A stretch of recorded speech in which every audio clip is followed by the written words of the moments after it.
merasa ini sebuah berkah yang sangat luar biasa. Padahal kita memancarkan cinta kasih gampang, gampang kan? Cuman bayangkan, aduh, Anissa masih pancarkan, gitu kan? Sangat gampang. Nah, makhluk asal ini mendapatkan ini tidak gampang. Tidak semua bisa mendapatkan pancaran cinta kasih kita, walaupun dia berada di depan kita. Jika dia tidak ada rasa kesadarannya terhadap dhamma belum muncul, belum tersadarkan, masih tenggelam dalam kesedihan, dia pun tidak bisa menerima pelimpahan jasa ataupun pancaran cinta kasih kita. Kalau yang bisa menerima pancaran cinta kasih kita dan bisa menerima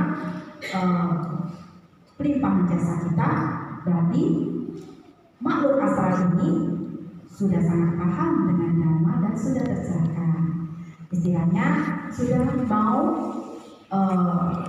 keluar dari roda samsara itu. Roda samsara di alam dia maksudnya ya. Roda samsara di alam dia tersebut akan terlahir menjadi manusia. Dia nggak langsung terlahir jadi dewa loh. Dia harus terlahir jadi manusia itu. Nah, itu sesuai dengan karmanya. Kalau karmanya kurang, sangat kurang, dia terlahir di alam manusia tapi tidak lama. Kalau karma baiknya pas-pasan, dia akan terlahir di alam manusia, tapi dia di keluarga ataupun lingkungan yang kurang bagus, ya, di lingkungannya kurang bagus dan kurang dapat mengenal dhamma. Tapi kalau karma baiknya ada dan tekad dia ada, dia akan terlahir di keluarga Buddhis yang bisa sangat gampang mendengarkan dhamma, yaitu terlahir di papa mamanya sudah sering ke vihara, anak kecil-kecil sudah dikasih bimbingan dhamma. Jadi si Rio, mereka ini sangat butuh namanya bimbingan Anda. Di rumah ada baca parita nggak? Ada. Berapa hari sekali atau setiap hari? Jarang, Bu. Jarang. Jadi makanya itu. Begini loh Rio, yang bisa datang menghampiri kita itu makhluk-makhluk yang ada hubungan karma dengan kita. Nah, kalau nggak ada hubungan karma, dia nggak akan bisa mendekati kita. Yang mendekati kita itu adalah makhluk-makhluk yang berhubungan karma dengan kita. Dengan kata lain, mereka ini dengan kita ini ada hutang piutang. Entah kita yang berhutang dengan dia atau dia berhutang dengan kita. Nah, kalau dia datang minta bantuan, berarti kita berhutang dengan dia. Kalau dia datang membantu, berarti dia yang berhutang dengan kita. Dia membayar, dia membalas budi. Gitu. Jadi sikapnya kamu harus sering-sering baca parita, kadang metta sutta, metta cantik di rumah. Berarti kamu ini ada hubungan karma dengan dia, sehingga dia datang nanti terus. Gitu. Seperti kita kredit sepeda motor, ya, kredit ya kita ya, kredit sepeda motor. Nah, kalau kita bayarnya macam-macam, nunggak 2 bulan, nunggak 3 bulan, kita dikejar nggak? Tapi kalau kita bayarnya belum jatuh tempo, kita sudah store, mereka nggak akan datang, tanpa pun nggak akan diganti. Jadi pancarkan cinta kasihnya jangan waktu diminta, jangan waktu ditagih, ya. Pas ada pelimpahan jasa di vihara ini ya, ingat ya, kita kalau berdoa ataupun pancarkan cinta kasih itu kita limpahkan ke semua makhluk yang berhubungan karma dengan kita. Jangan ke individu. Individu itu bisa papa saya, mama saya, adik saya, kakak saya, gitu ya. Jangan ya. Itu mubazir. Kita limpahkan ke semua makhluk. Karena papa kita makhluk. Walaupun sudah meninggal mama kita makhluk. Nah, kita sendiri makhluk. Nah, makhluk-makhluk yang ada di rumah, makhluk-makhluk yang ada di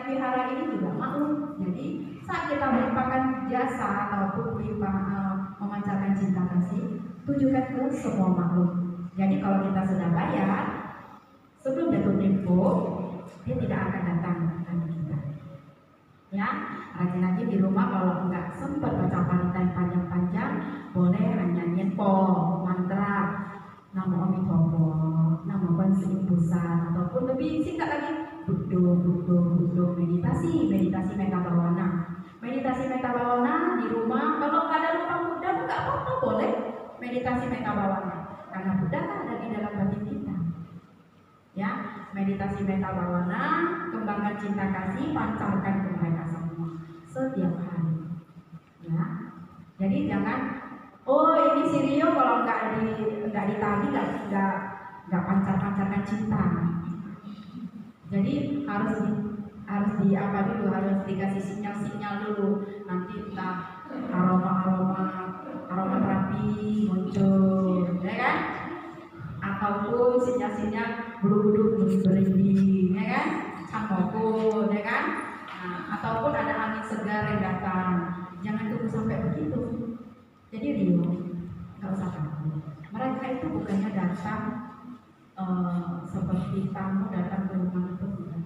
Kita sama mereka itu hanya beda dimensi. Saat ini saja, kalau saya membuka mata batin saya, di sini juga banyak makhluk astralnya.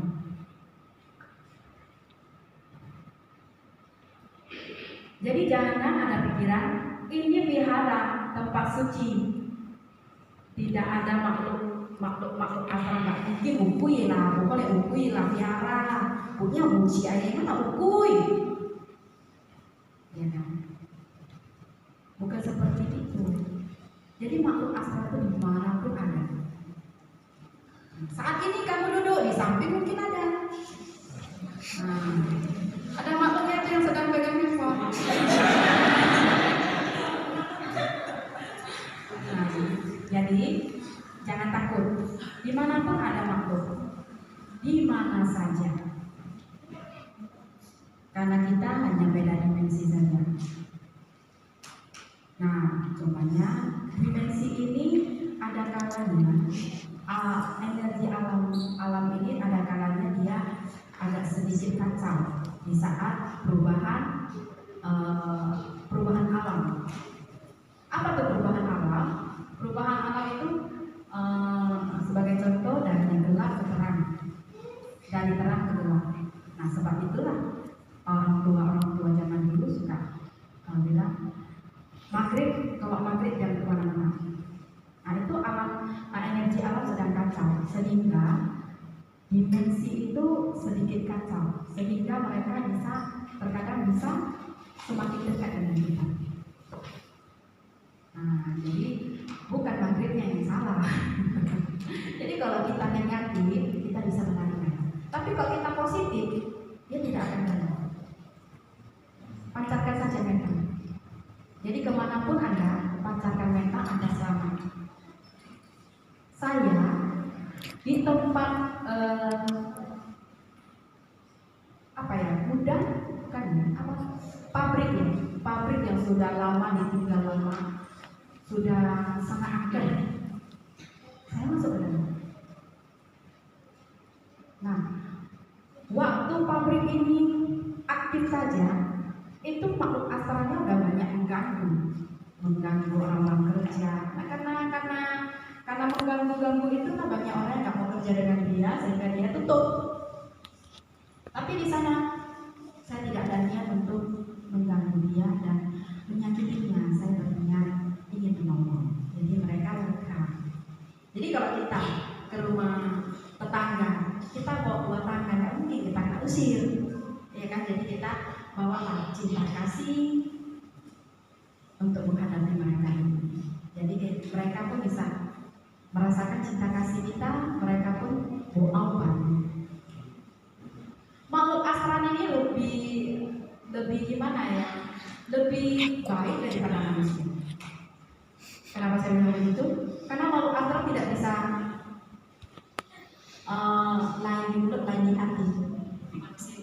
Nah, itu makhluk astral tidak bisa lain di mulut, lain di hati. Dia kalau tidak suka terlihat jelas dari wajahnya, pancaran wujud dari mimi wajahnya ataupun pantulan dari batin itu. Jadi kalau kita ini punya jasa kasar, tubuh jasmani ini, jadi kita bisa tersenyum, tapi batin kita bongkok karena batin bukan ada. Jadi beda. Jadi nggak apa-apa kalau mereka itu datang, limpahkan jasa, itu udah betul. Yang Rio lakukan sudah betul. Rio ya namanya ya, sudah betul. Cumanya jangan takut. Ya, utang ini harus dibayar dengan lunas, bayar dengan ikhlas dan sampai lunas. Jadi supaya dia nggak datang lagi, setiap hari pancarkan mental lagi. Lakukan. Kamu akan buktikan sendiri. Pasiko. Lakukan dan buktikan sendiri. Oke?